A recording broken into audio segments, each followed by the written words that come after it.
Lori Vallow was back in court this afternoon. Her children, JJ and Tylee, went missing last September, and their remains were found last month on her husband, Chad Daybell's property. Both Daybell and Vallow are facing charges in relation to the children's deaths. Today, the judge significantly lowered Vallow's bond. Our Missy England continues to follow this case for us. She joins us now live with what happened today and what that now means for Vallow. Missy?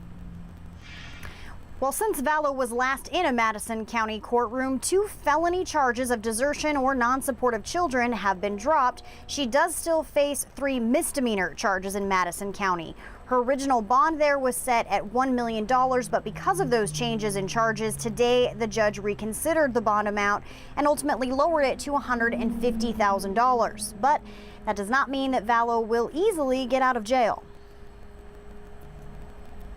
I'm going to set bond at $50,000 on each count for a total of $150,000 in bond. That decision coming on Friday from Judge Michelle Mallard after hearing arguments from both prosecution and defense. Even if Vallow is able to post that new $150,000 bond in Madison County, she would not be released from custody. She still faces 2 felony charges of conspiracy in Fremont County, where a separate bond is currently set at $1 million. Where a defendant has charges pending in 2 counties and a bond set in each county, even if she were to be released in a single county, the likelihood is, the certainty in fact, is that she would be released to the second county, and if unable to make bond in that second county, would be retained in custody. I would expect that to happen here. If Vallow posts the $150,000 bond, it would then be up to Fremont County, where she is held on the remaining charges. Many have asked about a potential conflict with Farrah Eddins listed as the judge for both Vallow and her husband Daybell.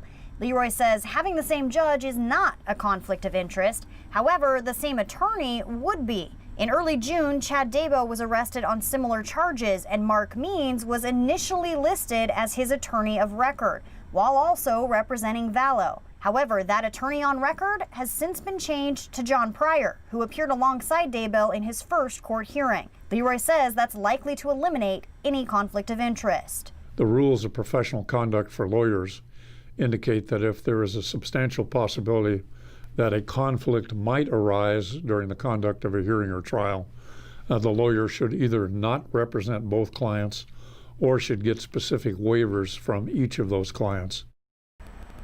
As a reminder, those 3 misdemeanor charges that Vallow is facing are criminal solicitation to commit a crime and resisting or obstructing officers for lying to investigators and asking others to lie about where JJ and Tylee were.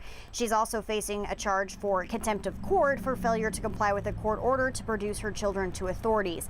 Now, today a jury trial was set for those misdemeanor charges, and that is currently scheduled for January of 2021. Gretchen? All right, thanks, Missy. And as for the conspiracy charges, Vallow and her husband are both scheduled for preliminary hearings in Fremont County next month.